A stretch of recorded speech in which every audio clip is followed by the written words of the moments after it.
Hi everyone, it's me, Arielle, and it's Wednesday Warriors. And this week we're going to be talking about the holidays and coping and getting through. It's very timely because Christmas is later this week.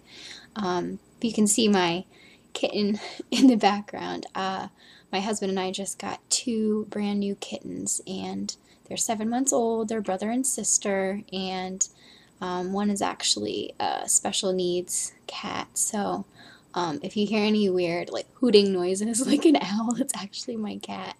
And that's my little Juice in the background. Her name's Juice because she's orange.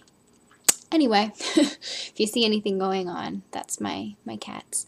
Um, as far as the holidays are concerned, I want to actually talk about New Year's before I talk about Christmas. And the reason I want to do that is because for me, New Year's Eve was always harder than Christmas. And the reason was because you sort of look back on the year that just happened and you're thinking about all the things you did do or didn't do and all the things that you want to accomplish in the new year. And I think a lot of people set unreasonable goals for the new year. And I think a lot of people actually get down on themselves at the new year and they put so much weight and emphasis on January 1st and starting with a clean slate. But it's really just another day. And a few years ago, my husband sort of impressed that upon me and he said, "It's just another day, dear. It's just another day." And I think of that sometimes and I sort of give that advice to other people because it's so true. You can start with a clean slate. You can start afresh anytime you want. You can do it on February 25th. You can do it on June 2nd. You can do it on September 9th. You can do it any day of the year that you want. It doesn't matter. So if you're putting too much emphasis on the new year, sort of keep yourself in check and remember that it is a time to set goals and start with a clean slate, but it doesn't mean that you have failed if you haven't accomplished everything that you wanted to accomplish in 2010.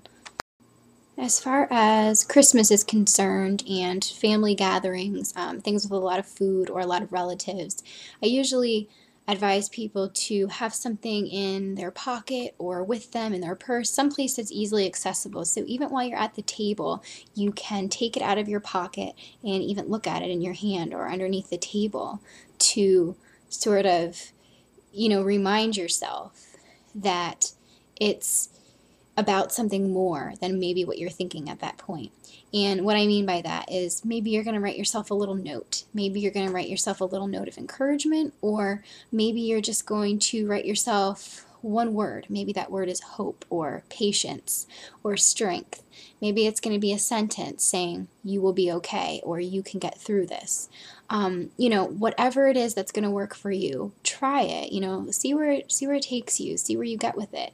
And I think it usually helps, or it usually helped me to sort of remember that lots of people are struggling on Christmas Day, and I wasn't the only one. Even though I might be the only one in that room with my family, I wasn't the only one in the world thinking about what a hard day it was, how difficult things were. And I think another thing to really impress upon yourself is that Christmas is about so much more than the food. It's about so much more than all those things that make the day so taxing and trying. And you really have to remember that it's about making people happy. It's about joy. It's about spiritual things, depending upon your religion. It's just about feeling good and loving one another and really putting your best foot forward and, just enjoying every moment. So try to remember the magic of Christmas and don't think so much about all the bad things. Try to remember all the good things. It's so easy to think of the negative. It's so, so easy. I mean, all the negative things come back so quickly. It's a lot more challenging to think of the positive things, but put yourself to the challenge, write them down if you feel like it's a real struggle. And, I think I think it'll help if you sort of have a page where you can write down all the things that you're thankful for or all the things that are good in your life right now. And there really might not be very many. I understand that not everyone has a wonderful, amazing life, but we all have something to be thankful for. We all have something good in our lives, and it really helps to remember that, especially when things are so difficult.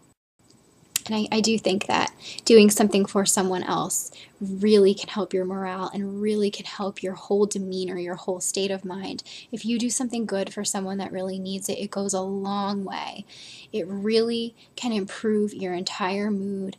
And, it can be the difference between having a good day and a bad day. So don't underestimate the power of helping someone else as a way to help yourself.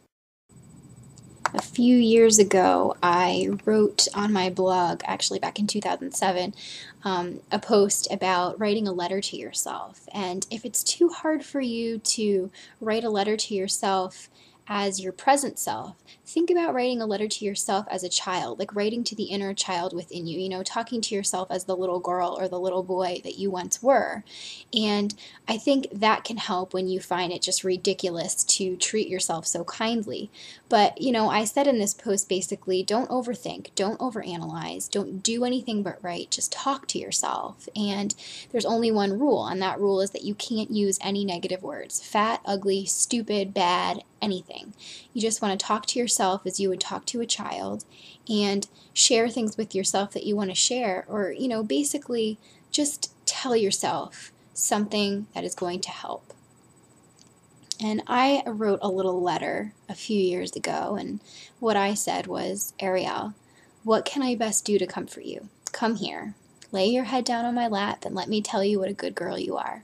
Cry if you need to. I won't ask you to stop. Sometimes crying helps get out the bad to make room for the good. If you want to hold my hand, I'll leave it out and open and ready for your grasp. Breathe, Arielle. Let it all out. Make room for the good. It will be okay. You have so much power inside you. You have the power to make everything okay. I will help you. You don't even have to ask. If you want to be silent, I'll wait with you, and our hearts can be the only sounds in the stillness. If you want to talk, I'll listen. Relax, Arielle. Lean against me. You don't have to hold yourself up right now. Rest against me. Get warm. Feel loved. Don't worry. Don't be afraid. I'm right here and I'm not leaving. I'll take you anywhere you want to go. And I know it might seem a little strange because it was me writing to me, but we don't say those things to ourselves enough, and we really need to because it matters. I really do feel that it matters. So I hope you write yourself a letter this holiday season, and I hope you all have a wonderful, wonderful Christmas and a wonderful holiday, and I will see you all next time.